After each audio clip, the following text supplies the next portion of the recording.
وعن ابن مسعود رضي الله تعالى عنه قال عن النبي صلى الله عليه وسلم قال لا تزول قدم ابن آدم يوم القيامة من عند ربه حتى يسأل عن 5: عن عمره فيما أفناه، وعن شبابه فيما أبلاه، وماله من أين اكتسبه، وفيما أنفقه، وماذا عمل فيما علم.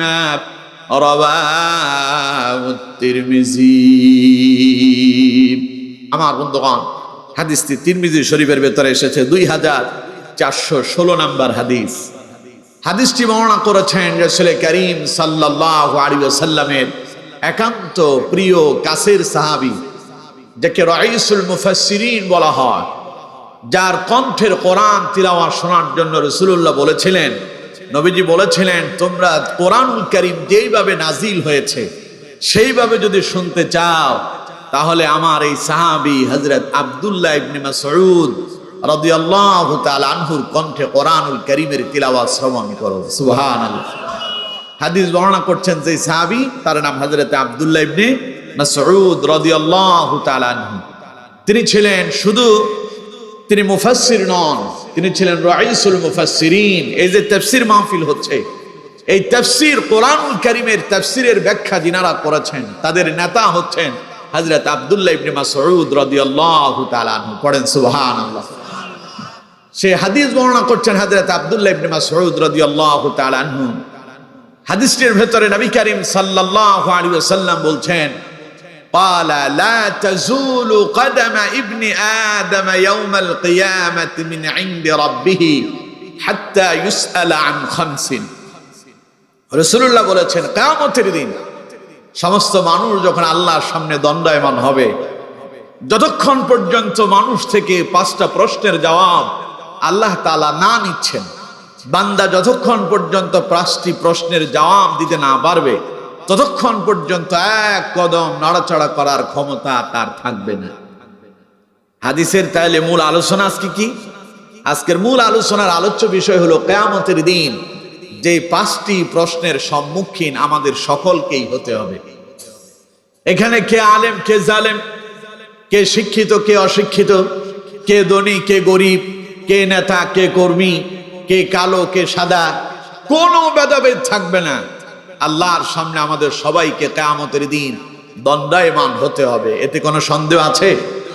কোরআনুল কারীম থেকে শুনুন, আল্লাহ পাক বলছেন, আল্লাহু লা ইলাহা ইল্লা হুয়া লা ইয়াজমা'আন্নাকুম ইলা ইয়াউমিল কিয়ামাতি লা রাইবা ফীহ।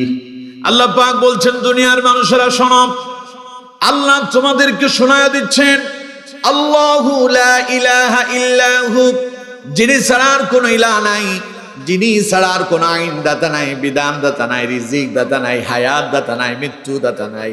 কন্ত দেখি সকল কিছুর একচ্ছত্র ক্ষমতার মালিক যিনি, তার নাম কি? সে আল্লাহ ঘোষণা দিচ্ছেন, লা ইয়াজমা'আন্নাকুম ইলা ইয়াউমিল কিয়ামাহ, কিয়ামতের দিন তোমাদের সকলকে এক জায়গায় একত্রিত করা হবে। লা রাইবা ফি, এতে কোনো সন্দেহ নাই। ভুল থাকবে তো পরের কথা, অবাস্তব হবে তো পরের কথা।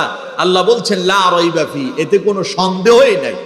তাহলে কিয়ামতের দিন আমাদের সকলকে দাঁড়াতে হবে কার সামনে? আরো আওয়াজ দিয়ে বলেন, কার সামনে? সেদিন আল্লাহর সামনে কি নিয়ে দাঁড়াবো, কিভাবে আল্লাহর সামনে উপস্থিত হব? সেই দিনকার অবস্থা হবে অত্যন্ত ভয়াবহ। সেই দিন মানুষ হবে পাগল পারা, আল্লাহর ভয়ে মানুষের সমস্ত আওয়াজগুলো বন্ধ হয়ে যাবে।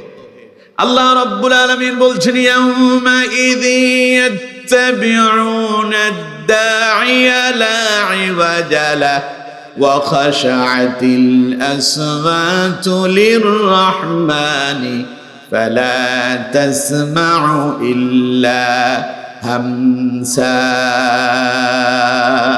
আল্লাহ পাক বলছেন, সেই দিন মানুষদেরকে আহ্বান করা হবে, সমস্ত মানুষ বেরিয়ে আসবে কবরের ভেতর থেকে।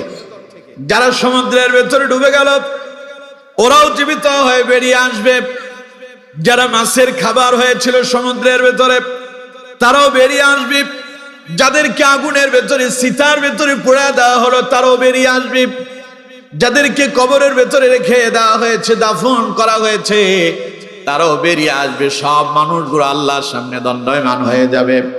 আল্লাহ পাক বলছেন ওয়াখাশাআতিল আসওয়াতু লিররহমান, সেই দিন দয়াময় আল্লাহ রাব্বুল আলামিনের ভয়ে সমস্ত আওয়াজগুলো বন্ধ হয়ে যাবে। ইল্লা হামসা, শুধু মানুষের পায়ের শব্দ ছাড়া আর কোনো শব্দ শোনা যাবে না। সেই দিন যখন আল্লাহর সামনে আমরা দাঁড়াবো, সেই দিন রাসূল করিম সাল্লাল্লাহু আলাইহি ওয়াসাল্লাম বলছেন লা তাজুলু কদমা ইবনি আদম ইয়াউমাল কিয়ামাহ, মানুষ এক কদম এক পা নাড়াচড়া করার ক্ষমতা থাকবে না যতক্ষণ পর্যন্ত তার নিকট থেকে 5টা প্রশ্ন তাকে জিজ্ঞাসা করা না হচ্ছে। সেই 5টি প্রশ্নের যতক্ষণ পর্যন্ত সেই জবাব দিতে না পারছে ততক্ষণ পর্যন্ত এক কদম নাড়াচড়া করার ক্ষমতা থাকবে না। আমার বন্ধুগণ, সেই 5টি প্রশ্ন কি হবে আর সেই প্রশ্নগুলোর জবাব দেওয়ার জন্য আমরা কতটুকু প্রস্তুতি গ্রহণ করেছি, আসুন সামনে অগ্রসর হই, তাহলে তা বোঝা যাবে। আমার বন্ধুগণ, রাসূলুল্লাহ বলেছেন সেই 5টি প্রশ্নের প্রথম প্রশ্ন হবে আন উমরিহি ফিমা আফনাহু। কিয়ামতের দিন আল্লাহ রাব্বুল আলামিন সকলকে জিজ্ঞাসা করবেন, আমার বান্দারে, আমি যে তোমারে একটা জীবন দিলাম, একটা হায়াত দিলাম, কারোরে দিলাম 50 বছর, কারোরে 60, কারোরে 70, কারোরে 80, কারোরে 100 বছর, তোমাদের যাকে যেই পরিমাণ হায়াত দিয়েছি এই হায়াতের গোটা জীবনটা কিভাবে অতিবাহিত করেছো? আন উমরিহি ফিমা আফনাহু, জবাব তো দেখি গোটা জীবন কিভাবে পরিচালনা করেছো। হিসাব দেওয়া যাবে? কথা কয় না দেওয়া যাবে? হিসাব দেওয়া তো সহজ হবে না, কঠিন হবে। কত কঠিন হবে দেখুন আমার বন্ধুগণ। এখন 2026 সাল চলছে, আমাদের থেকে বিদায় নিয়েছে 2025 সাল। আজকে 2026 সালের 7 তারিখ, 7 জানুয়ারি।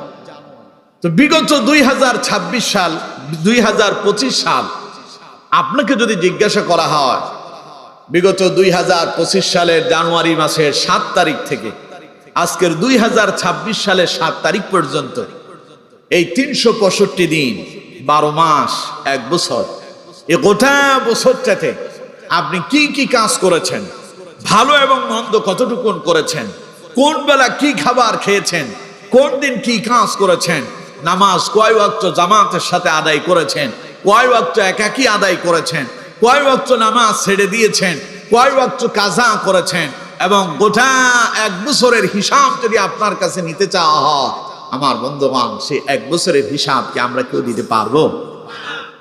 তাহলে গোটা জীবনের হিসাব কেমনে দিবে? রাসূল জি বললেন আন উমরিহি ফিমা আফনাহু, তোমাকে প্রশ্ন হবে গোটা জীবনটা কিভাবে অতিবাহিত করছো, হিসাব দাও। আমার বন্ধুগণ, 50, 60, 70, 80, 100 বছরের হায়াতের কথা বাদ দেন, 1 বছরের হিসাব যদি আমাদের কাছে চাওয়া হয়, জীবনের 1 বছরের হিসাব দেওয়ার মতো ক্ষমতা আমাদের কারো কাছে নাই। যদি জিজ্ঞাসা করা হয় আল্লাহর বান্দা, 1 বছর নয়, বিগত 1 মাস, ডিসেম্বর মাস বিদায় হয়েছে, বেশি সময় হয় না, মাত্র 7 দিন হলো ডিসেম্বর মাস যে গেল। যদি প্রশ্ন করা হয় এই যে ডিসেম্বর মাস তোমার থেকে বিদায় নিয়েছি, এই ডিসেম্বর মাসের 30 দিন, 31 দিন, এই 31 দিনের ভেতরে তুমি কি কি ভালো কাজ করছো, কি কি মন্দ কাজ করছো, নামাজ কয় ওয়াক্ত জামাতে আদায় করছো, কয় ওয়াক্ত একাকী আদায় করেছো, ভালো কাজ কতটুকুন করছো, মন্দ কাজ কতটুকুন করছো, 1 মাসের হিসাব যদি আপনার কাছে চাওয়া হয়, আমার বন্ধুগণ, ওই 1 মাসের হিসাবও আমরা দিতে পারবো না। পারবেন? হ্যাঁ। তাহলে গোটা জীবনের হিসাব কেমনে দেব? 1 বছর বাদ দেন, 1 মাস বাদ দেন, আজকে কি বার? বুধবার। গত বুধবার থেকে আজকের এই বুধবার কতদিন হয়? 7 দিন, 1 সপ্তাহ। 7 দিনে কয় সপ্তাহ? এই 1 সপ্তাহের হিসাব। একজন দাঁড়ায় বলেন হুজুর আমি আর কিছু পারি আর না পারি, 7 দিনের হিসাব আমার কাছে আছে। দিতে পারবেন? আল্লাহু আকবার। আমরা 7 দিনের হিসাব নয়, গত 24 ঘন্টার হিসাব যদি আমাদের কাছে চাওয়া হয় হিসাব দিতে পারবো না। কিন্তু আল্লাহ তাআলা যে কিয়ামতের দিন জিজ্ঞাসা করবেন আন উমরিহি ফিমা আফনাহু, গোটা জীবনের হিসাব দাও। হিসাব দেওয়াটা সহজ হবে না কঠিন হবে? আপনি মনে করতেছেন হুজুর আমার কাছে তো আমার জীবনের 50, 60, 70 বছর, 80 বছর, 100 বছরের হায়াতের জীবনের হিসাব নাই, তাহলে আমি তো হিসাব দিতে পারবো না, আমি কি ধরা পড়ে যাব নাকি? প্রিয় বন্ধুগণ আমার, আপনার কাছে যদিও হিসাব নাই, আল্লাহর কাছে আপনার গোটা জীবনের হিসাব আছে না নাই? গোটা জীবনের হিসাব আল্লাহ তাআলার কাছে ঠিকই আছে, কারণ আল্লাহ সব দেখছেন, আল্লাহ সব জানেন। এরপরেও আপনার এই হিসাবগুলো রক্ষা করার জন্য আপনার পেছনে আল্লাহ রাব্বুল আলামিন 2 জন পর্যবেক্ষণকারী, 2 জন সিকিউরিটি, 2 জন গার্ড আপনার পেছনে নিয়োজিত করে দেওয়া হয়েছে। একজন আপনার ডান কাঁধে আছে, আরেকজন বাম কাঁধে আছে। আল্লাহ রাব্বুল আলামিন বলছেন ওয়া ইন্না আলাইকুম লাহাফিযিন। আল্লাহ পাক বলছেন তোমাদেরকে পর্যবেক্ষণ করার জন্য, তোমাদের সমস্ত কর্মকাণ্ডগুলোকে নোট এবং কোড করার জন্য আমি তোমাদের পেছনে 2 জন পর্যবেক্ষক, 2 জন সিকিউরিটি নিযুক্ত করে রেখেছি। তারা কারা? কিরামান কাতিবিন, যারা হলো সম্মানিত লিখক। আমার বন্ধুগণ, প্রিয় ভাই সাহেব, তাহলে 2 জন ফেরেশতা ডান কাঁধে একজন আছেন, ভালো যা করতেছেন সব তিনি নোট করতেছেন, সব লিপিবদ্ধ হয়ে যাচ্ছে। বাম কাঁধে একজন আছেন, মন্দ যা করতেছেন সব তিনি লিপিবদ্ধ করে ফেলছেন। এখন এই যে এগুলো লিপিবদ্ধ হচ্ছে, যাচ্ছে কোথায়? আমরা কি দেখি? কেউ কথা বলেন, দেখি? দেখি না। এই যে সামনে এখানে একটা ক্যামেরা লাগানো আছে, যা বলছে সব সেখানে রেকর্ড হচ্ছে। আচ্ছা, রেকর্ড হওয়া কথাগুলো এগুলো কি ক্যামেরার ভেতরে গিয়ে এগুলো সেভ হচ্ছে? হ্যাঁ, না না না, এগুলো সেভ হচ্ছে, এর একটা মেমোরি কার্ড আছে। কথা আমরা যা বলছি ওটা ক্যামেরাতে রেকর্ড হচ্ছে, ক্যামেরা সেগুলো দেখছে, এগুলো ক্যাপচার করে নিচ্ছে, নেওয়ার পরে এগুলো একটা মেমোরির ভেতরে, ওটার ভেতরে গিয়ে এগুলো সেভ হয়ে যাচ্ছে। এবার আপনি যদি সেগুলো দেখতে চান, এখানে কি কি কথা হলো এগুলো যদি শুনতে চান, ওইখান থেকে সেই মেমোরি কার্ডটা সংগ্রহ করেন, এটা এবার আপনি কম্পিউটারে লাগান অথবা এটা আপনার মোবাইলে লাগান, দেখবেন সব আপনি দেখতে পারবেন। ঠিক কিনা? এখন কিরামান কাতিবিন, সম্মানিত লেখকেরা, ইয়ালামুনা মা তাফআলুন, যা করতেছেন সব অবগত হচ্ছে, তারা সব নোট করতেছে। নোট করে রাখছে কোথায়? প্রশ্ন আছে না?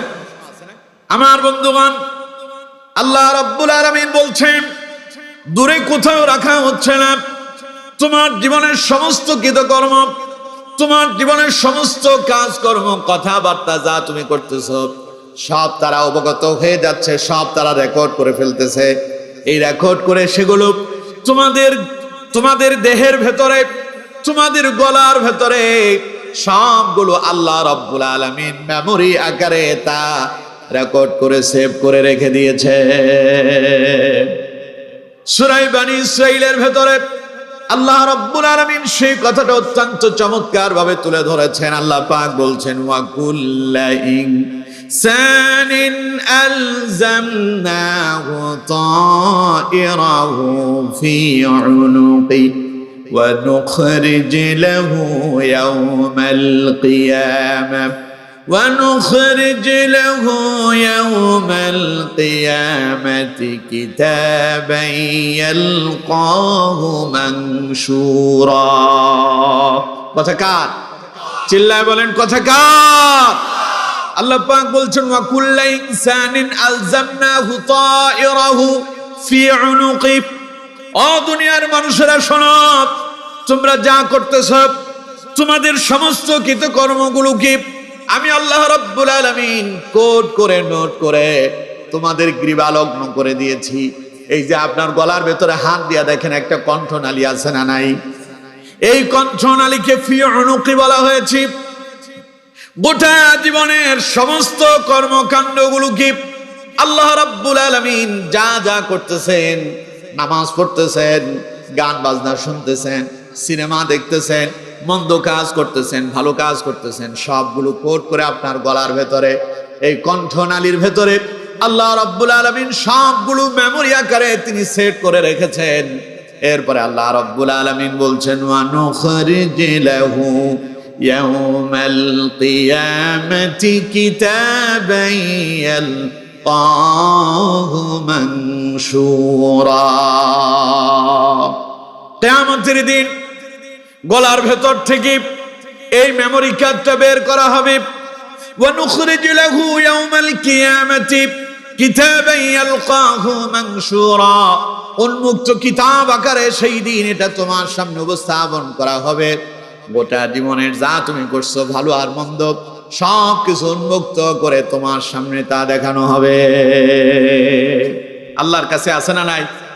আপনার জীবনের হিসাব আপনার কাছে নাই, কিন্তু আল্লাহর কাছে, আল্লাহর কাছে ওই যে আপনার বাড়ির যে দলিলটা, সেই দলিল আপনি উঠান নাই, আপনার কাছে নাই, কিন্তু তহসিল অফিসে এটা ঠিকই আছে না নাই?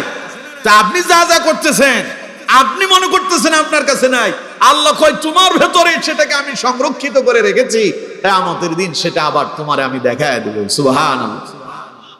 সেই দিনকার অবস্থা কেমন হবে শুনুন। যেই দিন আপনার গোটা জীবনের কিছু কর্ম আপনার সামনে তুলে ধরা হবে। আল্লাহ রাব্বুল আলামিন বলছেন, সেই দিন মানুষ যখন তার আমলনামা দেখতে পাবে, সেই দিন কতগুলো মানুষ হয়ে যাবে ভীত সন্ত্রস্ত, কতগুলো মানুষের কপালের ভেতরে চিন্তার ভাঁজ পড়ে যাবে, ওরা ভীতস্ত হয়ে যাবে, ভয় পেয়ে যাবে। আল্লাহ রাব্বুল আলামিন বলছেন, ওয়াউদিআল কিতাবু ফাতারাল মুজরিমিনা মুশফিকিনা মিম্মা ফীহি ويقولون يا ويلتنا ما لهذا الكتاب لا يغادر صغيرة ولا كبيرة إلا أحصاها। আল্লাহ তাআলা বলছেন, নবী, ওয়াউদিআল কিতাব, সেই দিন যখন মানুষের আমলনামাগুলো কিতাব আকারে, বই আকারে তাকে দেওয়া হবে, সেই দিন আপনি দেখতে পাবেন ফাতারাল মুজরিমিনা মুশফিকিনা মিম্মা ফি, আমলনামা হাতে পাওয়ার পরে কতগুলো মানুষের কপালের ভেতরে চিন্তার ভাঁজ পড়ে যাবে, ওরা টেনশনে পড়ে যাবে, তারা হতাশ হয়ে যাবে, গাবড়িয়ে যাবে, চিন্তায় পড়ে যাবে। তারা বলবে, ইয়া ওয়াইলাতানা মা লিহাযাল কিতাব, এই আবার কেমন কিতাব, লা ইউগাদিরু সাগীরাতান ওয়ালা কাবীরাতান ইল্লা আহসাহা। জীবনের ছোট বড় যত কর্মকাণ্ড আমরা করেছি, কোনো কথাই তো বাদ নাই। জীবনের সব কথাগুলো দেখি এই কিতাবের ভিতরে লিপিবদ্ধ হয়ে আছে। আমার বন্ধুগণ, সেই দিন কোনো কথাই বাদ যাবে না, একেবারে ক্ষুদ্র থেকে অতি ক্ষুদ্র, একেবারে ছোট থেকে অতি ছোট, জাররা জাররা করে যত ভালো কাজ করছেন ওটা যদি জাররা পরিমাণও হয়, যত মন্দ কাজ করেছেন সেটা যদি অতি ক্ষুদ্র জাররা পরিমাণও হয়। জাররা মানে হলো এমন জিনিস যা সাধারণ চোখ দিয়ে দেখা যায় না, মাইক্রোস্কোপ যন্ত্র দিয়ে দেখতে হয়। আমার বন্ধুগণ, এমনও যদি ছোট্ট কোনো ভালো কাজ করেন আর ছোট্ট কোনো মন্দ কাজ করেন, সেগুলো আপনার কিতাব আকারে আপনার সামনে যিনি উপস্থাপন করে দেখাবেন, তিনি কে? সূরা জিলজালের ভেতরে আল্লাহ রাব্বুল আলামিন আরো চমৎকার ভাবে বলেছেন, ফামান ইয়ামাল মিসকালা যাররাতিন খায়রান ইয়ারা ওয়া মান ইয়ামাল মিসকালা যাররাতিন শাররান ইয়ারা। আল্লাহ রাব্বুল আলামিন বলছেন, যদি অনুবালি কণা পরিমাণ, জাররা পরিমাণ, ক্ষুদ্র থেকে অতি ক্ষুদ্র যদি তুমি কোনো ভালো কাজ করে থাকো, ফামান ইয়ামাল মিসকালা যাররাতিন খায়রান ইয়ারা, কিয়ামতের দিন তা তোমার সামনে উপস্থাপন করে দেখানো হবে। ওয়া মান ইয়ামাল মিসকালা যাররাতিন শাররান ইয়ারা, অনুবালি কণা পরিমাণ যদি কোনো মন্দ কাজ করো, তাও কিয়ামতের দিন তোমার সামনে উপস্থাপন করে দেখানো হবে। মানুষ যখন তার আমলনামা হাতে নেবে, এবার আল্লাহ তাআলা তাকে বলবেন, ইকরা কিতাবাকা কাফা বিনাফসিকাল ইয়াউমা আলাইকা হাসিবা। আমলনামা হাতে পাওয়ার পরে আল্লাহ পাক বলবেন ইকরা, পড়ো, কিতাবাকা কাফা বিনাফসিকা আল-ইয়াওমা আলাইকা হাসিবা। আজ তোমার হিসাবের জন্য তোমার এই কিতাবটাই যথেষ্ট। আমার বন্ধুগণ, আজকে যারা কোরআনের মাহফিলে এসেছেন, আপনি যখন আমলনামাটা হাতে পাবেন, আপনি আমলনামা হাতে পেয়ে পড়বেন। শেখপুর ও পূর্ব রাজাপুর এলাকায় যুব সমাজের উদ্যোগে যে মাহফিল হয়েছিল, সেই মাহফিলে আমি বসে বসে কোরআনের আলোচনা শুনেছিলাম। অত সময় পর্যন্ত শুনেছিলাম, সব সেখানে লিপিবদ্ধ থাকবে। যারা আসেনি, কোরআনের মাহফিলের আশেপাশে যারা ঘুরপা খেয়েছিল, চায়ের আড্ডায় ছিল, জুয়ার আড্ডায় ছিল, সিগারেট টান দেওয়াতে, সুখে টান দেওয়াতে যারা ব্যস্ত ছিল, তারাও দেখতে পাবে তাদের সেই মন্দ কথাগুলো সেখানে কোড হয়ে আছে। শুধু তাই নয়, যারা গোপনে গোপনে ইসলামের বিরোধিতা করে, আছে না, উপরে উপরে লেভেল লাগায়, তিনি মুসলমান, খুব আল্লাহওয়ালা, খুব নামাজ কালাম পড়তেছে, ভেতরে ভেতরে ইসলামটার 12টা বাজায় দেওয়ার জন্য ষড়যন্ত্র করে, এরকম আছে না নাই? মুসলমানদের সঙ্গে যখন মিলিত হন তখন বলে আমরা তো তোমাদের লোক। আবার যখন শয়তানদের সঙ্গে মিলিত হয় তখন বলে আমরা তোমাদের সাথে আছি। এই শ্রেণীর এক জাতের লোক আমাদের দেশে আছে না নাই? আরো জোরে বলতে হবে, আছে না নাই? গোপনে গোপনে উনি চান না ইসলাম বিজয় হোক। তিনিও নামাজ পড়েন, তিনিও কোরআন পড়েন, তিনিও মসজিদের প্রথম কাতারে শামিল হন, কিন্তু কোরআন দিয়ে রাষ্ট্র চলুক, কোরআন দিয়ে সমাজ চলুক, কোরআন দিয়ে পার্লামেন্ট চলুক, কোরআন দিয়ে বিচার বিভাগ চলুক, কোরআন দিয়ে আইন আদালত চলুক, ওটা তিনি সহ্য করেন না। তিনি নিজের মুসলমান দাবি করেন, ভেতরে ভেতরে তিনি যে কোরআনের বিরোধিতা করেছেন, ভেতরে ভেতরে তিনি যে ইসলামের বিপক্ষে অবস্থান নিয়েছেন, ভেতরে ভেতরে আল্লাহর কোরআনকে নিভিয়ে দেওয়ার জন্য তিনি যে ষড়যন্ত্র করেছিলেন, তার সমস্ত ডিটেইলস, যেখানে যা বলেছেন, যেখানে বসে ষড়যন্ত্র করেছেন, কোনো কথা বাদ যাবে না। নাম সহ, গ্রাম সহ প্রত্যেকটা বিষয় আল্লাহ তাআলা তার সামনে উপস্থাপন করে দেখা দিবেন, ঠিক কিনা? এই ক্ষমতা আল্লাহর আছে না নাই? আরো জোরে বলেন, আছে না নাই? সুতরাং কোরআনের বিরোধিতা করছো যারা, ইসলামের বিরোধিতা করছো যারা, আল্লাহর আইনের বিরোধিতা করছো যারা, আল্লাহর আইন দিয়ে রাষ্ট্র পরিচালনা হোক এই বিরোধিতা করছো যারা, এখনই তওবা করো, ফিরে আসো কোরআনের দিকে, ফিরে আসো ইসলামের দিকে। যদি আসতে না পারো, কপাল পুড়ছে, কিয়ামতের দিন তুমি আল্লাহর আদালতে ধরা পড়ে যাবে, ঠিক কিনা? কথা আমার না আল্লাহ, আমার না আল্লাহ। আল্লাহ বলছেন সেই দিন তারা আমলনামা হাতে পেয়ে বলবে, ইয়া ওয়াইলাতানা মা লিহাদাল কিতাব, হায় হায়, এটা কেমন কিতাব, লা ইউগাদিরু সাগীরাতান ওয়ালা কাবীরাতান ইল্লা আহসাহা, জীবনের কোনো কথাই তো বাদ গেল না, ছোট বড় যা করছে সব এখানে ঢুকে গেছে। আমার বন্ধুগণ, সেই দিন পার পাওয়ার কোনো সুযোগ থাকবে না। যারা মদের আসরে গিয়েছেন, যারা জুয়ার আসরে গিয়েছেন, যারা চাঁদাবাজি করছেন, যারা টেন্ডারবাজি করতেছেন, যারা সন্ত্রাস করতেছেন, মানুষ হত্যা করতেছেন, এমন কোনো বাদ না, এমন কোনো কথা নাই যেটা আপনার সে আমলনামা নামক সেই কিতাবের ভিতরে থাকবে না। বাদ যাবে কোনোটা? কথা বলেন, বাদ যাবে কোনোটা? ওই যে বললাম, আপনার কাছে গোটা জীবনের হিসাব নাই, কিন্তু আমার বন্ধুগণ, আপনার গোটা জীবনের হিসাবটা আল্লাহর কাছে আছে না নাই? আপনি তো দিতে পারবেন না, আল্লাহ বের করবেন। ধরো, পড়ো, ইকরা কিতাবাক, পড়ো এই কিতাব, কাফা বিনাফসিকা আল-ইয়াওমা আলাইকা হাসিবা, আজ তোমার হিসাবের জন্য তোমার এই কিতাবটাই যথেষ্ট। আমার বন্ধুগণ, সেই দিনই কিতাব যখন, আমলনামা যখন হাতে পাবেন, অবস্থা হবে অত্যন্ত ভয়াবহ, কঠিন হয়ে যাবে। এই জন্য রাসূল করিম সাল্লাল্লাহু আলাইহি ওয়াসাল্লাম আল্লাহর দরবারে সব সময় তিনি একটা দোয়া করেছেন। দোয়াটা হলো এমন, আল্লাহুম্মা হাসিবনি হিসাবান ইয়াসীরা। পড়েন আল্লাহুম্মা, বলেন আল্লাহুম্মা হাসিবনি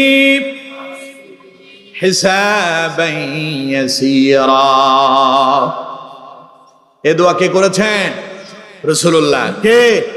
রাসূলুল্লাহ দোয়া করছেন, আল্লাহ তুমি আমার হিসাবটা সহজ করে দাও। অথচ নবীর জীবনে কোনো হিসাবই নেই, বেগাইরি হিসাব, বিনা হিসাবে তিনি জান্নাতি। সুবহানাল্লাহ। কম শুধু জান্নাতি নন, কিয়ামতের দিন স্পেশাল আল্লাহ তারে পারমিশন দিবেন উম্মতকে বাছাই করে করে জান্নাতে নিয়ে যান। সুবহানাল্লাহ কোন? সেই রাসূল আল্লাহর দরবারে দোয়া করতেছে, আল্লাহুম্মা হাসিবনি হিসাবান ইয়াসীরা, আল্লাহ তুমি আমার হিসাবটাকে সহজ করে দাও। অথচ যার জীবনে কোনো গুনাহই নাই, তিনি জীবনে কোনো গুনাহই করেন নাই, অন্যায় নাই, অপরাধ নাই, মন্দ কাজে যান নাই, পৃথিবীতে কেবলমাত্র শুধুমাত্র একজন ব্যক্তি আছেন যিনি জীবনে একটা মিথ্যা কথা বলেন নাই। 63 বছরের জীবনীতে রাসূলুল্লাহ একটা মিথ্যা শব্দ উচ্চারণ করেন নাই। সুবহানাল্লাহ কোন? এই জন্য নেতা হিসেবে আমরা যাদের পেছনে ঘুরতেছি, ওই নেতার আদর্শ দিয়া গোটা জীবনেও কল্যাণ পাওয়া যাবে না। নেতা হলেন মুহাম্মাদুর রাসূলুল্লাহ সাল্লাল্লাহু আলাইহি ওয়াসাল্লাম। এই জন্য স্লোগানটা হওয়া দরকার এমন, আমার নেতা তোমার নেতা বিশ্ব নবী। একটু আমার সঙ্গে বলতে পারবেন? দেখি তো কেমন পারেন। আমার নেতা তোমার নেতা, আমার নেতা তোমার নেতা। পড়েন আল্লাহু আকবার। গোটা জীবনে কোনো মিথ্যা কথা নাই, খারাপ কাজ নাই, অশ্লীল কাজ নাই, কোনোদিন হাসি তামাশা করেও কোনো মিথ্যা কথা বলেন না। সুবহানাল্লাহ পড়ে। অথচ আমরা তার পেছনে না ঘুরে আমরা আমাদের বানানো নেতাদের পেছনে ঘুরতে গিয়া জীবনটারে শেষ করে দিচ্ছি। সুতরাং বন্ধুগণ আমার, ধরা পড়ে যাবেন কিয়ামতের ময়দানে। রাসূল করিম সাল্লাল্লাহু আলাইহি ওয়াসাল্লাম বলছেন, আন উমরিহি ফীমা আফনাহু, কিয়ামতের দিন তুমি যখন আল্লাহর সামনে দাঁড়াবে, তোমারে প্রশ্ন করা হবে গোটা জীবনটা কিভাবে অতিবাহিত করেছে, হিসাব দাও। আমার বন্ধুগণ, হিসাব দেওয়া তো আমাদের জন্য কঠিন হয়ে যাবে, কিন্তু হিসাব যদিও আমাদের কাছে নাই, আল্লাহর কাছে ঠিকই আছে। আল্লাহর নথিপত্র যখন বের করে দিবেন তখন হিসাব পাবেন, আর মাথার ভেতরে শুধু হাত দেবেন, আফসোস করবেন, হাই হাই করলাম কি, করলাম কি। কাফেররা বলবে, ওয়ায়াকুলুল কাফিরু ইয়া লাইতানি কুনতু তুরাবা, আরে আমি যদি মাটি হয়ে যেতাম, আমি যদি মাটির সঙ্গে মিশে যেতাম, আরে মাটিটা যদি ফেটে যেত, আমি মাটির ভেতরে ঢুকে যেতাম। সেই দিন আফসোস করবেন, কিন্তু সেই দিন আর কোনো পথ খুঁজে পাবেন না। এই জন্য রাসূলুল্লাহ বলেছেন, মরতেই হবে, মরার পরে আল্লাহর সামনে দণ্ডায়মান হতে হবে, গোটা জীবনের হিসাব দিতে হবে। এই জন্য রাসূল করিম সাল্লাল্লাহু আলাইহি ওয়াসাল্লাম দোয়া শিখায় দিচ্ছেন উম্মতেরা, বারংবার আল্লাহর কাছে দোয়া করো আর বলো, আল্লাহুম্মা হাসিবনি হিসাবান ইয়াসীরা, আল্লাহ দয়া করে তুমি আমার হিসাবটারে সহজ করে দাও। পড়েন আমিন। আল্লাহ যদি হিসাবটারে সহজ করে দেয় তাহলে আপনি পার পেয়ে গেলেন। আর যদি আল্লাহ যদি আপনারে ধরে, ইন্না বাতশা রাব্বিকা লাশাদীদ, আল্লাহ যদি ধরে তাহলে বাঁচার আর কোনো পথ খোলাই থাকবে না। এই জন্য প্রিয় বন্ধুগণ আমার, আমরা যেহেতু মরবো, আল্লাহর সামনে উপস্থিত হব, গোটা জীবনের হিসাব আমাদেরকে দিতে হবে। তাহলে হিসাব যদি সবগুলো পুঙ্খানুপুঙ্খানু দেওয়া লাগে, তাহলে সেই হিসাবের জন্য সতর্কতার পথ অবলম্বন করে সামনে এগিয়ে যেতে হবে, ঠিক কিনা? তার মানে গুনাহ থেকে দূরে থাকতে হবে, গুনাহের কাজে যাওয়া যাবে না, অশ্লীল কাজে যাওয়া যাবে না, মন্দ কাজে যাওয়া যাবে না, খারাপ কাজে সহযোগী হওয়া যাবে না। ভালো আছে যেখানে থাকবো আমরা সেখানে, যেখানে ভালো নাই আমরাও সেখানে নাই, যেখানে কোরআন আছে আমরা আছি সেখানে, যেখানে রাসূলুল্লাহর সুন্নাহ আছে আমরাও যাব সেখানে, যেখানে রাসূলুল্লাহর সুন্নাহ নাই, কোরআন নাই, দ্বীন নাই, ইসলাম নাই, সেখানে আমরাও, জোরে বলেন, আমরাও কোরআন সুন্নাহ যেখানে আমরা আছি। আর সেটাই যদি আমরা করতে পারি, কিয়ামতের দিন নাজাত পাওয়ার সম্ভাবনা আছে, না হলে ধরা পড়ে যাব। তাহলে আমার বন্ধুগণ, সেই কিয়ামতের কঠিন ময়দানে 5টি প্রশ্নের প্রথম প্রশ্ন হলো আন উমরিহি ফীমা আফনাহু। প্রথম প্রশ্ন আল্লাহ পাক জিজ্ঞাসা করবেন, গোটা জীবনটা কিভাবে অতিবাহিত করছো? আমি যে তোমারে 50, 60, 70, 80, 100 বছরের হায়াত দিলাম, হিসাব দাও। আমার বন্ধুগণ, সেই হিসাব দেওয়ার জন্য এখন থেকে আমাদেরকে প্রস্তুতি নিতে হবে। পারবো তো ইনশাআল্লাহ? আল্লাহ তাআলা তৌফিক দান করুন, পড়ুন আমিন। এবার দ্বিতীয় প্রশ্ন, ওয়া আন শাবাবিহি ফীমা আবলাহু। গোটা জীবনের একটা গুরুত্বপূর্ণ সময় যার নাম হলো যৌবন, জীবনের গুরুত্বপূর্ণ একটা টার্নিং পয়েন্ট, মানুষের জীবনের একটা সুসময় যার নাম কি? যৌবন। প্রশ্ন করা হবে, ওয়ান শাবাবিহি ফীমা আবলাহু, আমি যে তোমার একটা যৌবন দিলাম, আমি যে তোমার যৌবনের শক্তি সামর্থ্য দিয়েছি, আমার বান্দা এই যৌবনের সময়টা কিভাবে অতিবাহিত করছো, এবার আমার কাছে যৌবনের হিসাবটা দাও। দেওয়া যাবে? কথা কয় না দেওয়া যাবে? আজকের এই যে যুবকেরা তাফসিরুল কোরআন মাহফিলের আয়োজন করেছেন, ওরা যদি তাফসির মাহফিলের আয়োজন না করে এখানে যদি গান বাজনা সিনেমার আয়োজন করত, তাহলে লোকজন অনেক হতো, ঠিক কিনা? এবং অনেকেই তাদেরকে বাহবা দিত, বলতো যে বাপরে বাপ, একটা নায়িকাই আনছিস, একটা নায়কে আনছিস, একেবারে চোখ জুড়ায় গেছে, কি যে গান ধরছে, কি খুশি হয়ে যেত। আর খুশি হয়ে নেতা নেত্রীরা যারা আসতো, নায়ক নায়িকাদের উপরে টাকা ছিড়াইয়া দিত, ঠিক কিনা? কথা বলেন ঠিক কিনা? আর এই ছেলেপেলেরা তাফসির মাহফিলের আয়োজন করছে, কেউ কেউ বলে যে এত কোরআনের মাহফিলের আয়োজন করে লাভ কি, ঠিক কিনা? আরো তারা নেতারা গানের মজমা হলে সেখানে গিয়ে টাকা ছিটায়, আর তাফসির মাহফিল হলে বলে যে এখানে মনে হয় রাজনীতির কথা হবে, তাই ভয় আসতে চায় না। ভয় আছে তাদের, টাকা পয়সা দিলে না জানি কোনো কথা তার বিরুদ্ধে চলে যায় নাকি। আচ্ছা কোন তো, এই কোরআন এটা আমাদের সবার মুসলমানদের কিতাব নয়? সবাই বলতে হবে মুসলমানের কিতাব নয়? তো এই কিতাব যদি মুসলমানদেরই হয়, মুসলমান নিজের কিতাবরে ভয় পাবে কেন? এই কিতাবরে তো ভয় পাওয়ার কথা ছিল কোরআন বিরোধী যারা, ভয় পাবে অমুসলিমরা, ভয় পাবে হিন্দুরা, সনাতন ধর্ম অবলম্বীরা, এই কোরআনরে ভয় পাবে খ্রিস্টানরা, এই কোরআনরে ভয় পাবে ইহুদি নাসারারা, কারণ তারা এই কোরআনকে তাদের গাইডলাইন হিসাবে মেনে নেয় নাই। এই কোরআন তো আমাদের সমস্ত মুসলমানদের কিতাব, এটা তো আমাদের শুধু গাইডলাইন নয়, এটা হচ্ছে আমাদের জীবন ব্যবস্থার নাম, ঠিক কিনা? এটা হলো আমাদের সংবিধান। তো এই কোরআন যদি আমাদের সংবিধান হয়, কোরআন যদি আমাদের সবার হয়, তাহলে এই কোরআনের কথা হবে, সেখানে তো মুসলমান রাগ করার কোনো কথাই ছিল না, ভয় পাওয়ার কোনো কারণই ছিল না। ভয় পায় এই জন্য, কোরআন দিয়ে যখন সুদের বিরুদ্ধে কথা বলবে তখন দেখবেন সুদখোরদের মন খারাপ হয়ে যায়। কোরআন দিয়ে যখন সন্ত্রাসের বিরুদ্ধে কথা বলে মাওলানা সাহেব, জুমার দিন ইমাম সাহেব খুতবা দেয় ঘুষের বিরুদ্ধে, সাদাবাজির বিরুদ্ধে, টেন্ডারবাজির বিরুদ্ধে, সন্ত্রাসের বিরুদ্ধে, সন্ত্রাসগুলোর চোখগুলো লাল লাল হয়ে যায়। ও বলে, মাওলানা সাহেব আমি বুঝতে পারছি আজকের জুমাতে আপনি আমারে টার্গেট করেছেন, আমি যে কোন জাতের সন্ত্রাস আপনি আমারে চেনেন নাই, আজ রাতেই আপনারে চেনাবো আমি কোন জাতের সন্ত্রাস। মাওলানা সাহেব গভীর রাতে ইশারের নামাজের পর সবাই যখন চলে গেল, তিনিও ঘুমায় গেলেন। ওই শয়তানগুলো, সন্ত্রাসগুলো ওত পেতে বসে আছে। তিনি যখন গভীর রাতে প্রস্রাবের প্রয়োজন হলো, তিনি মসজিদের ভেতর থেকে হুজরাখানা থেকে বেরিয়ে আসছে, ওরা মাওলানা সাহেবের ধরে পিটায়া পাটা সব ভেঙে দিয়া ওরে হসপিটালে নিয়ে ভর্তি করে দিয়েছে, ঠিক কিনা?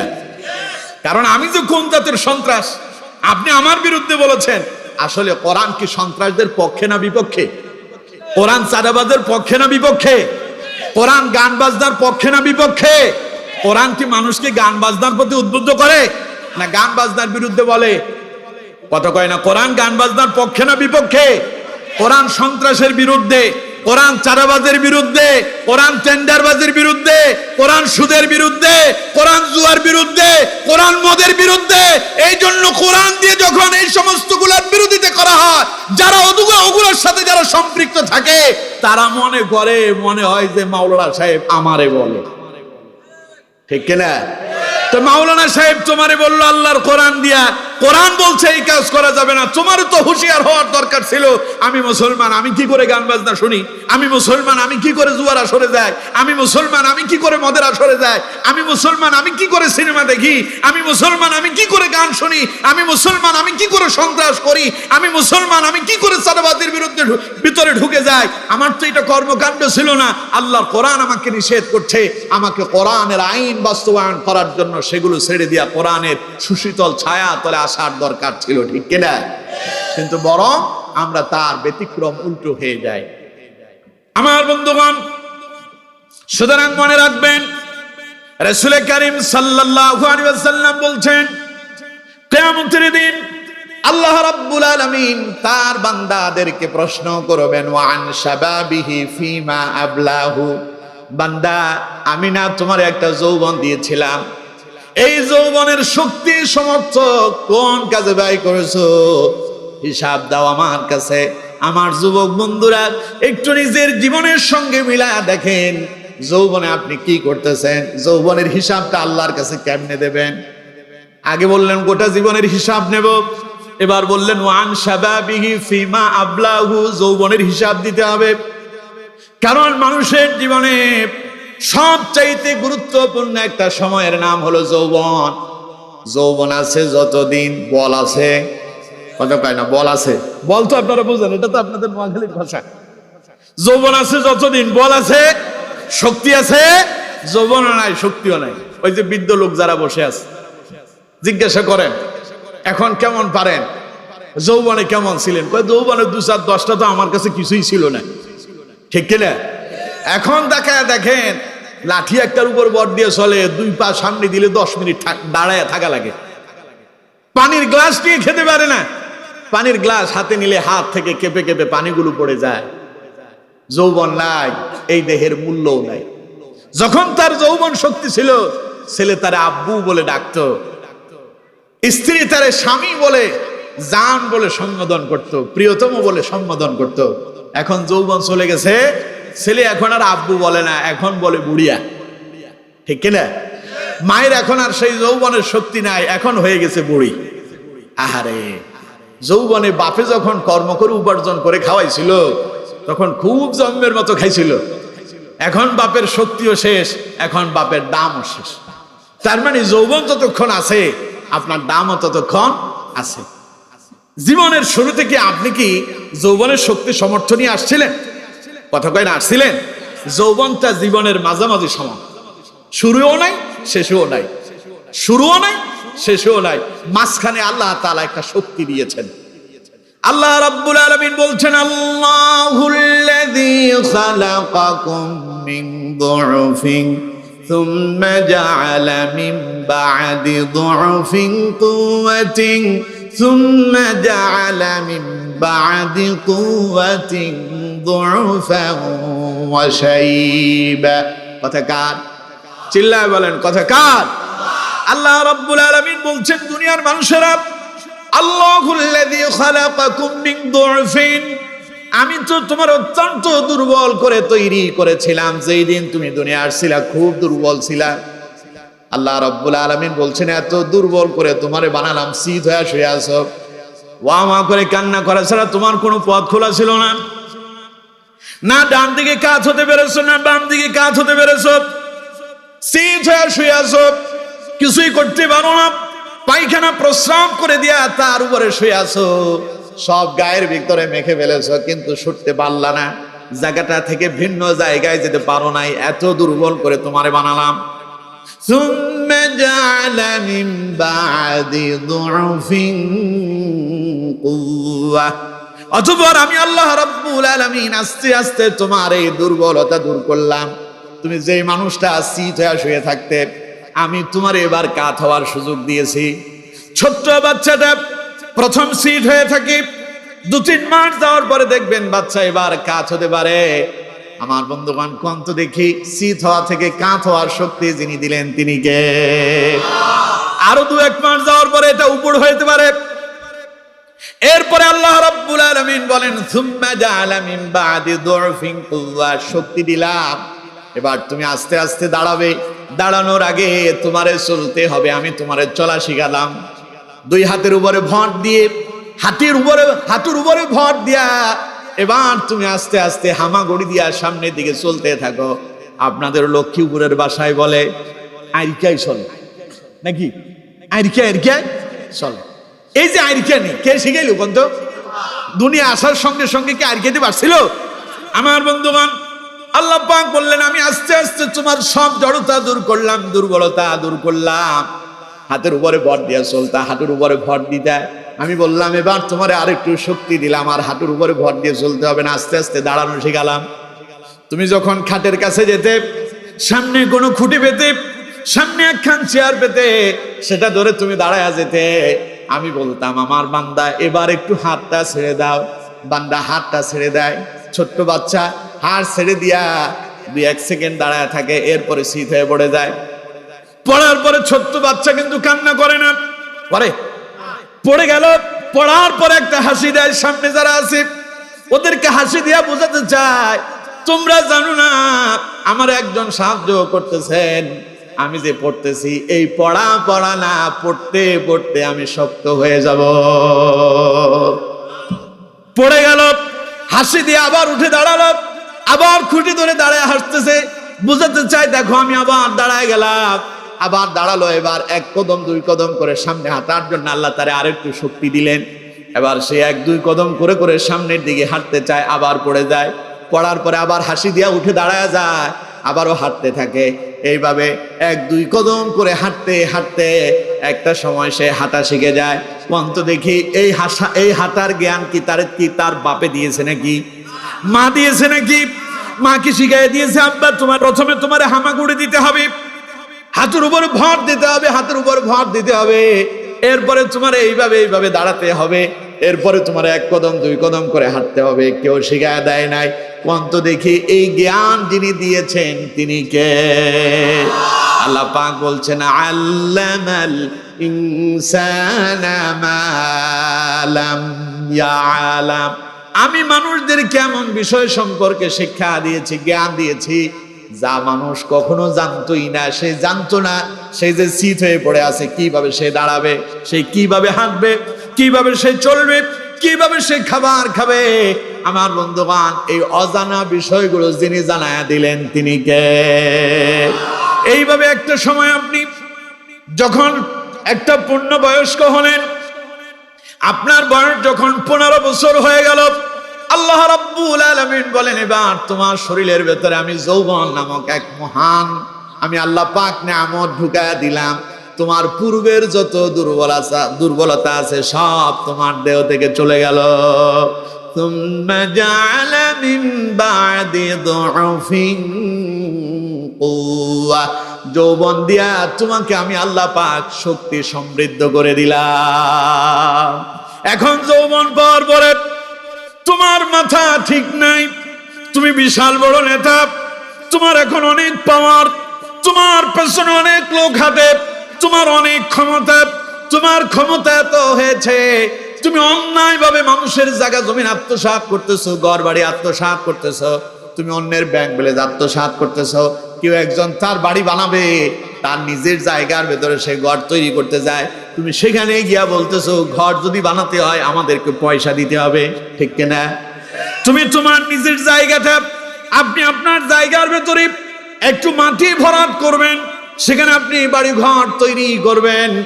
এখন যৌবন পায়া নেতা হয়ে আসে দাঁড়ায় আছে, ও বলতেছে এখানে যদি মাটি ফেলতে হয় আমারে পয়সা দিতে হবে। তার মানে পয়সা না দিলে মাটি ফেলানো যাবে না। আল্লাহ পাক বলেন একটু ক্ষমতা দিলাম, যৌবন দিলাম, এখন অনেক শক্তি হয়েছে, এখন তুমি আমার বিরুদ্ধে কথা বলো, মানুষের উপর অন্যায় অত্যাচার করতেছো, জুলুম করতেছো, নির্যাতন করতেছো। শুনে রাখো, তুম্মা জাআলা মিন বা'দি কুওয়াতিন দু'ফান ওয়া শাইবা, সময় একদিন আসবে এই যৌবন হারিয়ে যাবে, বার্ধক্যে উপনীত হয়ে আবার তুমি দুর্বল হয়ে যাবে। কথা কার? জোরে বলেন কথা কার? এই জন্য আমার বন্ধুগণ, যৌবন কে দিয়েছেন? চিল্লায় বলতে হবে, যৌবন কে দিয়েছেন? তাহলে এই যৌবনের হিসাব আবার কে নেবেন? রাসূল করিম সাল্লাল্লাহু আলাইহি ওয়াসাল্লাম বলছেন ওয়া আন শাবাবিহি ফিমা আবলাহু, কিয়ামতের দিন আল্লাহ পাক প্রশ্ন করবেন, আমার বান্দা আমি যে তোমারে যৌবন দিলাম, বলো এবার যৌবনকারে কি কি কাজে তুমি অতিবাহিত করছো? যৌবন পায়া তুমি কি করছো? কোন যুবকের, কোন যুবকদের যৌবনের আমলনামা পাওয়া যাবে যখন ইউনিভার্সিটিতে যেত, ইউনিভার্সিটির গেটে দাঁড়ায়া, কলেজ ইউনিভার্সিটির গেটে দাঁড়ায়া একটা ফুল হাতে নিয়া একটা পরনারীর সামনে ভালোবাসা নিবেদন করার জন্য ভিক্ষুকের মতো দাঁড়ায়া থাকতো। কারো কারো আমলনামা পাওয়া যাবে, যুবকদের কারো কারো আমলনামা পাওয়া যাবে এমন, যৌবন পাওয়ার পরে গভীর রাতে সমস্ত মানুষ যখন ঘুমায় যেত, সেই জুয়ার আসরে ব্যস্ত থাকতো, কারো কারো আমলনামা পাওয়া যাবে ওর সারা রাত মদের আড্ডায় কেটে গিয়েছে, কারো কারো আমলনামা পাওয়া যাবে এমন সেই তো ইয়াবা আর আসরে ব্যস্ত ছিল, কারো কারো আমলনামা পাওয়া যাবে এমন নেতা তারে বলেছে যাও অমুকের বাড়ি ভাঙচুর করো, অমুকের গাড়ি ভাঙচুর করো। নেতার হুকুম পাওয়ার দেরি, ঘর বাড়ি ভাঙতেই দেরি করে নাই, তার মানে সে সন্ত্রাসী কর্মকাণ্ড করেছে। আমার বন্ধুগণ, এই যদি তোমার যৌবনের আমলনামা হয় তাহলে বলো তো দেখি কিয়ামতের দিন পার পাওয়ার কোনো পথ আছে নাকি? যৌবন এলে শরীরের ভেতরে শক্তি আসে। যৌবনে সবার মাথা কিন্তু একরকম থাকে না, যৌবন কাজ করে না ঠিক মতে। যৌবনে কেউ বাহিনী তৈরি করে, আবার যৌবনে কেউ কেউ আল্লাহর গোলামিও করে। এই জন্য রাসূল করিম সাল্লাল্লাহু আলাইহি ওয়াসাল্লাম বলছেন কিয়ামতের দিন যৌবনটারে যারা কাজে লাগালো, যৌবনে যারা আল্লাহর ইবাদত করলো, ওয়া শাবুন নাশা ফি ইবাদাতিল্লাহ, যে যুবক তার যৌবনের সময়টা আল্লাহর ইবাদতে অতিবাহিত করেছে, কিয়ামতের দিন আল্লাহ তাকে আল্লাহ পাকের আরশে আজিমের ছায়া তলে আশ্রয় দান করবেন। সুবহানাল্লাহ। এই জন্য যুবক বন্ধুরা, যৌবন পায়া মাথা খারাপ করা যাবে না, যৌবন পায়া অবৈধ প্রেম প্রীতি ভালোবাসা করা যাবে না, যৌবন পায়া সন্ত্রাসী কর্মকাণ্ডে লিপ্ত হওয়া যাবে না। তোমাদের যৌবন আছে, এই জন্য তোমাদের দামও আছে। তোমাদেরকে অনেকে ব্যবহার করতে চায়, তোমাদেরকে কিনতে চায়। তুমি থাকার কথা স্কুলে, তুমি থাকার কথা কলেজে, তুমি যাবে মাদ্রাসায়, তুমি যাবে ভার্সিটিতে, তোমার পড়ালেখা করার কথা, তোমার হাতে বই খাতা কলম শোভা পাওয়ার কথা, কিন্তু তোমাকে কেউ কেউ ইনভাইট করে তার কাছে নিয়ে তোমাকে 200-100 টাকা চা খাওয়ার পয়সা ধরিয়ে দিয়ে বই খাতা কলমের পরিবর্তে তোমার হাতে ধরায় দিল রিভলভার, তোমার হাতে ধরায় দিল অস্ত্র, তোমার হাতে ধরায় দিল বোমা। কে বানালো তোমারে? তাদের উদ্দেশ্যটা কি? যারা তোমার হাতে বই খাতা কলম এগুলোর পরিবর্তে অস্ত্র ধরায় দিল, ওরা তোমারে নামাজের কথা বলে না, ওরা তোমারে মা বাবার সঙ্গে ভালো ব্যবহারের কথা বলে না, ওরা তোমারে কোরআন তিলাওয়াতের কথা বলে না, ওরা তোমার ইসলামের কথা বলে না, বরং তোমারে দিয়া দুনিয়ার যত খারাপ কাজ আছে সব তোমারে দিয়া করায়। আর সেই খারাপ কাজে গিয়া তুমি যখন অন্যায় কাজ করতে গিয়া মানুষ একজনকে হত্যা করছো, তখন তুমি ধরা পড়বা। তোমার নেতা এসি রুমে বসে বসে আরামে আরামে ঘুমাবে, আর তখন তোমারে জেলখানায় পুড়ে মরে 14 বছরের সাজা ভোগ করা লাগবে। ঠিক কিনা? কার পেছনে তুমি ঘুরতেছো? কাদেরকে তুমি নেতা বানিয়েছো? যেই নেতা তোমার নামাজের কথা বলে না, যেই নেতা তোমার ইসলামের কথা বলে না, যেই নেতা তোমার কোরআনের কথা বলে না, যেই নেতা তোমাকে মা বাবার সঙ্গে ভালো ব্যবহারের কথা বলে না, ওই নেতা নেতা না, এই নেতাও যাবে জাহান্নামে। ওই নেতার অনুসরণ করে তুমিও যাবে জাহান্নামে। কথা আমার না আল্লাহ? সবাই বলেন আমার না আল্লাহ?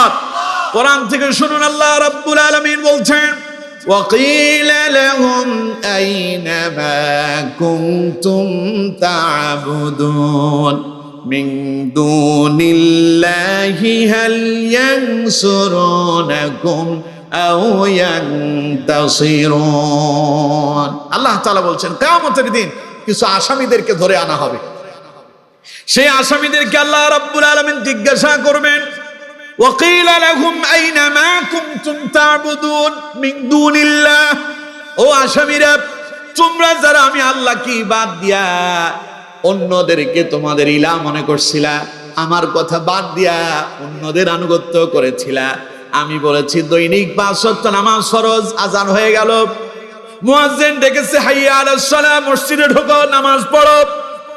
নামাজ পড়লে কি হবে? মুয়াজ্জিন বলতেছে হাইয়া আলাল ফালাহ, নামাজে এলে কল্যাণ হবে, নামাজে আসো, কল্যাণকামী হয়ে যাও।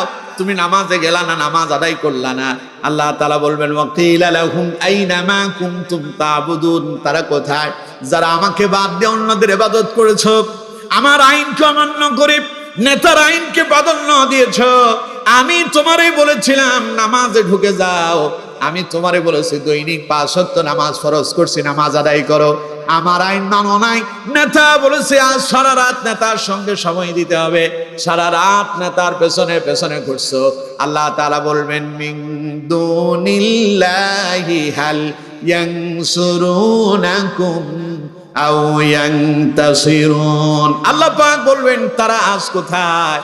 যাদের তোমরা অনুসরণ করছো, আজ কি তারা তোমাদেরকে রক্ষা করতে পারবে না তারা নিজেরা নিজেদেরকে বাঁচাতে পারবে? প্রশ্ন করবেন কে? হাল ইয়ানসুরুনাকুম আও ইয়ানতাসিরুন, আজ কি তারা নিজেরা বাঁচতে পারবে না তোমাদেরকে বাঁচাতে পারবে?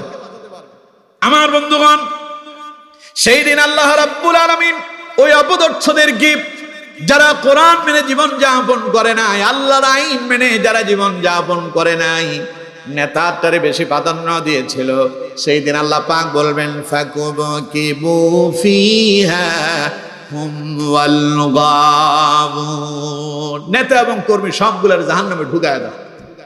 ওয়াজুনুদু ইবলিস আজমাউন, ইবলিসের যত অনুসারী আছে সবগুলোরে জাহান্নামে ঢুকায় দাও। কে বলবেন? আরো জোরে বলেন, কে বলবেন? ক্বালু ওয়া হুম ফিহা ইয়াখতাসিমুন, এবার যখন সবাই যাবে জাহান্নামে, জাহান্নামে যাওয়ার পরে তারা তর্কে লিপ্ত হয়ে যাবে। তারা বলবে তাল্লাহি ইন কুন্না লাফি দালালিম মুবিন, তারা বলবে আল্লাহর কসম আমরা তো স্পষ্ট বিভ্রান্তির ভেতরেই ছিলাম, আমরা তো স্পষ্ট বিভ্রান্তির ভেতরে ছিলাম। আমার বন্ধুগণ, তার মানে বুঝলো, এমন সময় বুঝলো যে সময় বুঝলে আর কোনো কাম হবে? কথা কয় না, কাম হবে? আমার দেশে কয় মরবে তো মরবে, মরার পরে সোজা হবে, ঠিক কিনা? সোজা তো এমনি হবে না, মরার পরে সোজা হয়ে যাবে। হাত পা সোজা হয়ে গেছে, এখন সব কর্মকাণ্ড বন্ধ হয়ে গেছে, এখন আর কথাও বলতে পারে না। মাথার দিকে একখান রশি দিয়া বেঁধে দেওয়া হয়েছে, হাত দুইটাকে সোজা করে সেখানে আরেকটা রশি দিয়া বেঁধে দেওয়া হয়েছে, পায়ের দিকে একটা রশি দিয়া বেঁধে দেওয়া হয়েছে। নোয়াখালী ফেনীর ভাষায়, লক্ষ্মীপুরের ভাষায় কয় গিট্টু দেয়া, হরকি দেয়া, ঠিক কিনা? ওইটা কি বড় একেবারে জোর করে বাঁধে নাকি? হরকি দেয়, একটু টান দিলে, একটা রশি ধরে টান দিলে সেই রশি খুলে যায়। কিন্তু দুর্ভাগ্য হবে তাদের, দুনিয়ায় অনেক পাওয়ারফুল নেতা ছিল, ওরেও এরকম তিন দিক দিয়ে তিনটা রশি দিয়া বেঁধে দেওয়া হবে, হরকি দেওয়া হবে। ওর বাপের ক্ষমতা নাই সে রশি থেকে বের হওয়ার, ঠিক কিনা? তো এখন মরলি তো সোজা হইলি, তো হইলি, মরার পরে হইলি, তখন আর কোনো কাজ, কথা কয় না, হবে?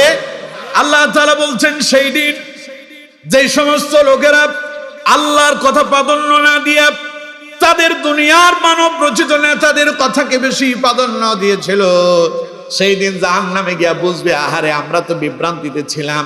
তখন তারা আল্লাহর কসম করে বলবে তাল্লাহি ইন কুন্না লাফি দালালিম মুবিন, আরে আমরা তো আল্লাহর কসম স্পষ্ট বিভ্রান্তির ভিতরে ছিলাম।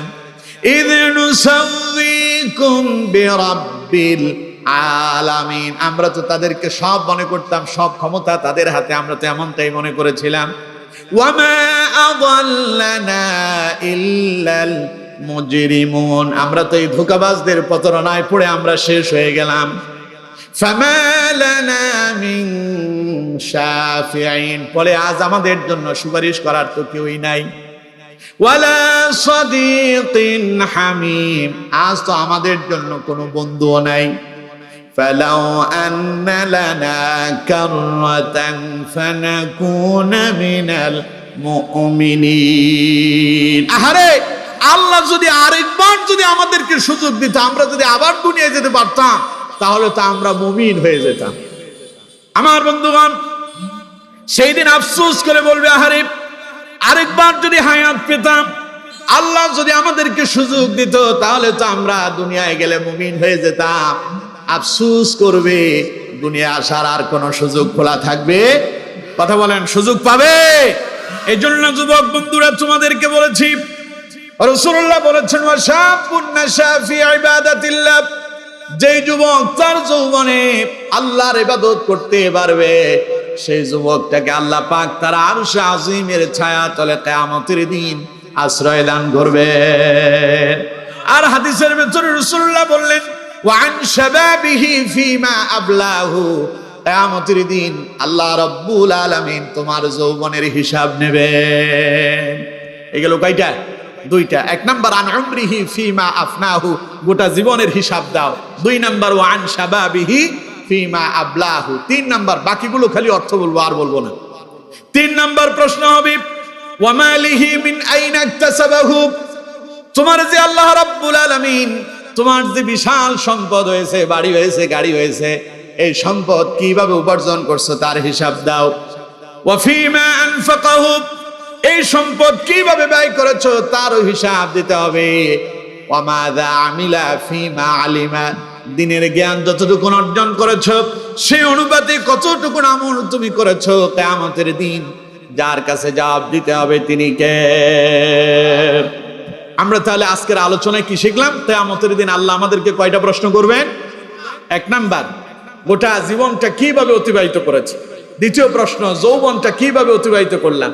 তিন নাম্বার প্রশ্ন, সম্পদ কিভাবে উপার্জন করলাম। চার নাম্বার প্রশ্ন, সম্পদ কিভাবে ব্যয় করলাম। পাঁচ নাম্বার প্রশ্ন হবে, দিনের এলেম যতটুকু অর্জন করেছি সেই অনুপাতে কতটুকু আমল আমরা করতে পেরেছি। এই পাঁচটা প্রশ্ন কিয়ামতের দিন আল্লাহ পাক আমাদেরকে জিজ্ঞাসা করবেন। এগুলোর জবাব দেওয়া ছাড়া এক কদম নাড়াচড়া করার ক্ষমতা কারো থাকবে না। সুতরাং আসুন এই প্রশ্নগুলোর প্রস্তুতি, এগুলোর জবাব দেওয়ার জন্য প্রস্তুতি নেওয়ার জন্য আমরা তৈরি হই। আর সেই প্রস্তুতি হবে আমাদের ইবাদতের মধ্য দিয়ে, আমলের মধ্য দিয়ে। আসুন, আমি যত কথা বলেছি আপনারা যারা শোনাচ্ছেন, আমার কোনো কথায় যদি ভুল হয়ে যায় আল্লাহ তাআলা আপনাদের অন্তর থেকে সমস্ত ভুলগুলো মুছে দিন। সঠিক যতগুলো কথা আমি বলেছি প্রত্যেকটা কথার উপর আল্লাহ পাক আমাকে এবং আপনাদের সকলকে বাস্তব জীবনে আমল করার তৌফিক দান করুন। ওয়া মা তাওফীকি ইল্লা বিল্লাহ, হাযা মা ইলমি ওয়াল ইলমু ইনদাল্লাহ, আলাইহি তাওয়াক্কালতু ওয়া ইলাইহি উনীব। সুবহানাকাল্লাহুম্মা ওয়া বিহামদিকা আশহাদু আল্লা ইলাহা ইল্লা আনতা আস্তাগফিরুকা ওয়া আতুবু ইলাইক। আসসালামু আলাইকুম ওয়া রাহমাতুল্লাহি ওয়া বারাকাতুহু।